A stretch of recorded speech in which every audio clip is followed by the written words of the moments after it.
Hello, everybody, and welcome back to my YouTube channel. My name is Codemaster 7000, and today we're going through code review number 2. Now, I apologize for not uploading a code review to the channel for the past 2.5 months. One of the reasons is GitHub. So, I've been quite busy uploading a lot of projects to my GitHub pages, but all that means is that there are even more games, tools, and other projects for you to be experimenting and learning from my pages. Another reason is that on this channel itself, I've been throwing in a mix of different types of content. So, some travel videos, some chess content, some shorts, and stuff like that. Because I thought that if I was just going to be uploading tech videos, the less technical people out there, you might get bored of it eventually. So, I decided to throw in a little bit of a mix on my YouTube channel. But alas, we're back with code reviews, and today we're going to be looking at Turtle Snake Game. Now, this was a Python game made by me around about a year ago, and I told you in the first episode that we're going to be working across a ladder.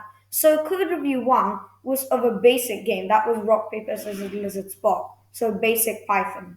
Snake Game will be at intermediate to advanced Python, so we'll be going up the ladder. And maybe in code reviews 5, 6, 7, we'll be looking at some very advanced pieces of code and also in other languages. But for today's code review, we're looking at Snake Game. And without further ado, let's get started. So the first three lines of the code are very self-explanatory. We're just importing the turtle, random, and time modules. And it's also worth noting that these two lines of code are quite important to make sure that the score and high score are set to 0 before you start the game. Now, these few lines of code, so just making the title of the window Snake Game and adding a green background, there's just some basic setup features of the game. So, really, the meat of the code starts from line 16 onwards. So, 16 to 21 is all about designing the head of the snake. So, in this game, I've chosen the head of the snake to be a square and it is black in color. And the food of the snake, so lines 24 to 29, it's circle and it's going to be red. So normally in the snake game, you'd find it as an apple, but simply for ease when programming, I decided to make it a red circle. Again, something which I can improve later on. Then we have the rest of the snake. So the rest of the snake is going to be white squares. So we've got a black square head for the head of the snake. We've got a red circle for the foot of the snake, and the rest of the snake is going to be white squares. And now we've got the main functions of the game. So these functions are basically corresponding movements in the game to your arrow keys. So what this block of code does is that when you want the snake to move up, all you need to do is press the up arrow on the keyboard. When you want it to move down, all you need to press is the down button on the keyboard, and so on and so forth. Moving further, we're also going to be looking at this, which is basically the scoring system of the game. So this part, first of all, we need to look at how do you lose this game. So you can lose this game by colliding with other parts of your snake as well as going outside. So you can see that if you go beyond these coordinates, so outside of the basically the in a square, then you're going to be losing the game and your score will be set back to 0 and the snake will disappear. And then your score will go to 0 and the score which you were playing with earlier will be set as the high score as is shown there. Now, we also need to figure out how do you know when the snake has eaten a food, so basically a red circle? Well, it's this block of code here. So, if the distance between the snake's head and the food is less than 20 pixels, a new segment is added onto the snake. So, that's how the game gets harder and harder. The snake becomes longer and longer, the food disappears and reappears at a random square, and obviously the segments appended to the snake are going to be white squares.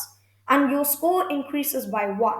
And now these two lines of code are for the high score. So if your score is larger than the high score, basic stuff. If your score is larger than the high score, then your high score will be written as your score.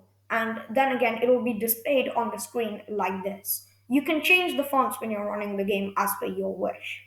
And that's basically it for the entire game. Again, there's some more functions here, but this is a brief summary of how the game is supposed to work. Now we will be looking at the implementation of this code. Now, last time I had used Python IDLE. This time I will also be using it because it's just Python. Again, once we're looking at other languages, I'll start making use of Visual Studio Code. But for now, we'll just be using Python IDLE. So let's copy the code and then let's paste it in this file.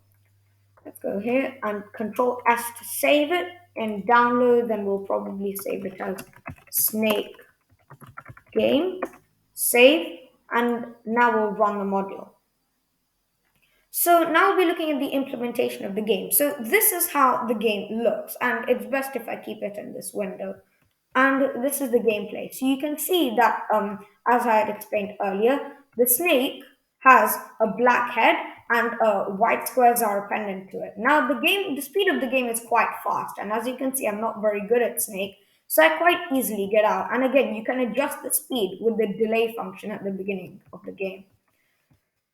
And I told you there are many ways to get out. So one of the ways is to collide with one end of the screen, and another way is to, for this, I have to just make the snake a little bit longer, but you can also crash into the body of your snake. So I'll just make it a little bit longer so it's easier to do. Yeah. In this case, I've collided with the body of my snake and I've lost the game. Now we'll look at what's good in this game. So what's good in this game is that it's very graphical. So it's not just a boring game in terminal, it's actually got turtle graphics. So the background is green, you've got colorful food, and you've got a colorful snake, and the high score and your current score is written on the screen. So it's quite a good graphical game. What can be improved is mainly a win screen. And for this, I'm going to be using another example of a snake game written by my friend Smash Frenzy 16. Now, this game is a little bit different because he has used Pygame to make it.